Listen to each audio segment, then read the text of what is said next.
नमस्कार। आज हम बात करेंगे आम आदमी पार्टी की। ये सौरभ भारद्वाज और आतिशी मार्लेना कैसे दुष्प्रचार फैला रही हैं कि संजय सिंह की जमानत हो गई है, माने शराब घोटाला ख़त्म हो गया है।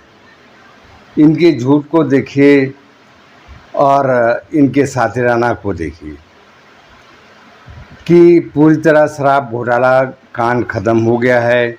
उनको बहुत बड़ी राहत मिली है, केस ख़त्म हो गया है, संजय सिंह को जमानत मिल गई है और भी लोगों को जमानत मिल जाएगी। ये कैसी बातें हैं? ऐसा कुछ भी नहीं। संजय सिंह को जमानत जो मिली है सुप्रीम कोर्ट से, तो सुप्रीम कोर्ट ने सुबह कह दिया था कि हम जमानत देने को तैयार हैं। ईडी अपना पक्ष रखे। ईडी ने 2-3 घंटे सोच विचार करके और कह दिया कि हमें कोई आपत्ति नहीं है छोड़ने से जमानत में। तो इस तरह से उसकी जमानत हुई है। फिर शर्त के बारे में सुप्रीम कोर्ट ने कहा कि निचली अदालत तय करेगी शर्त, और आज शर्त तय हुआ निचली अदालत में।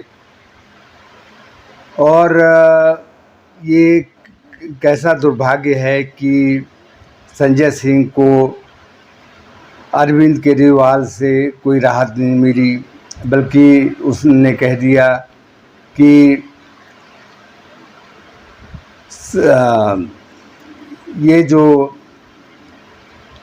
संजय सिंह है इसकी बातें सुन के ईडी के पैंट गीले हो जाती हैं, जबकि संजय सिंह ने ऐसा कुछ भी नहीं कहा था। तो केजरीवाल को कहने की क्या ज़रूरत थी? केजरीवाल चाहता था कि ये सब फंस जाए। मनीष सिसोदिया, सत्येंद्र जैन और संजय सिंह, ये तो हुआ, लेकिन वो सोच ही नहीं सकता था कि संजय सिंह बेल में रिहा हो जाएगा। वो चाहता ये था कि अपनी बीवी को यानी सुनीता केजरीवाल को मुख्यमंत्री बनाएं और स्वतंत्र रूप से रहे, क्योंकि उसको किसी के ऊपर विश्वास नहीं है।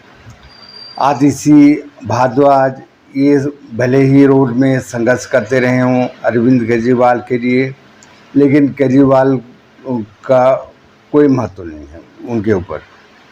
तो ऐसे में ये कहा जा सकता है कि अरविंद केजरीवाल को कोई चिंता नहीं है, केवल कुर्सी और अपनी बीवी की चिंता है। अपनी बीवी को सीएम बनाने के लिए वो भरपूर प्रयास कर रहा है और हो भी ऐसा रहा है कि मीटिंग हो रही हैं, लोगों से मिलना जुलना हो रहा है, विधायकों का समर्थन प्राप्त हो रहा है। तो क्या ऐसे में सुनीता केजरीवाल सीएम बन पाएंगी, जबकि संजय सिंह बाहर आ गए?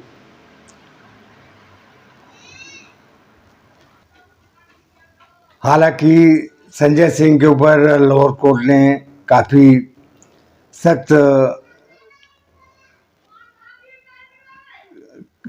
कदम उठाए हैं, शर्त रखे हैं कि वो एनसीआर से बाहर कहीं जा नहीं सकते।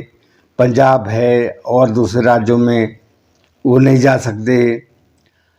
वो जहाँ भी जाएंगे लोकेशन ऑन करके रखेंगे, किससे मिल रहे हैं, किससे जुड़ रहे हैं, क्या बात कर रहे हैं, ये सब चीज़ का लोकेशन होना चाहिए। तीसरी बात है कि वो ईडी का सहयोग करेंगे, साथ देंगे और साक्ष्यों में किसी तरह का फेरबदल नहीं करेंगे, साक्ष्यों को मिटाएंगे नहीं। चौथी बात, वो अपना पासपोर्ट जमा करेंगे। पांचवी बात कि वो इस केस से संबंधित कोई टिकट टिप्पणी नहीं करेंगे, कोई बात नहीं करेंगे, किसी से प्रेस कॉन्फ्रेंस नहीं करेंगे। तो ऐसे में संजय सिंह को मौका मिल गया है कि अरविंद केजरीवाल के बारे में कुछ भी नहीं कहेंगे। वो बाहर निकलने के बाद अरविंद केजरीवाल का नाम नहीं लेंगे और ऐसे में क्या होगा कि अरविंद केजरीवाल को कोई राहत नहीं मिलेगी। तो इस तरह से नया अध्याय खुलेगा और हो सकता है कि संजय सिंह भावी चीफ मिनिस्टर बन जाएं, इसमें कोई दो मत नहीं है।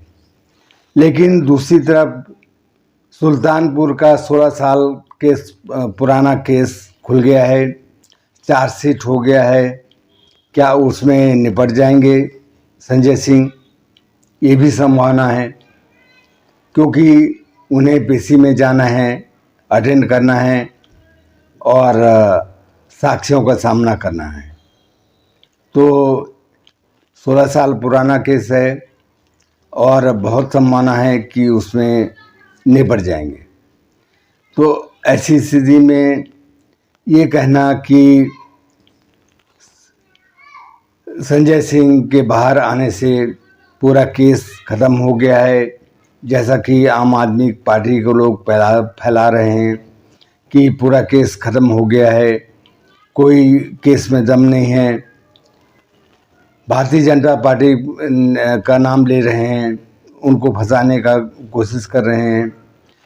उनका कहना है कि भारतीय जनता पार्टी उनको खरीद रही है, जबकि कोई साक्ष्य नहीं है और कोई तथ्य नहीं है। इस तरह का माहौल बनाया जा रहा है कि जैसे सब कुछ भाजपा कर रही है, लेकिन उनकी बातों में कोई दम नहीं है, सब अफवाह है, झूठ है, कोरा बकवास है।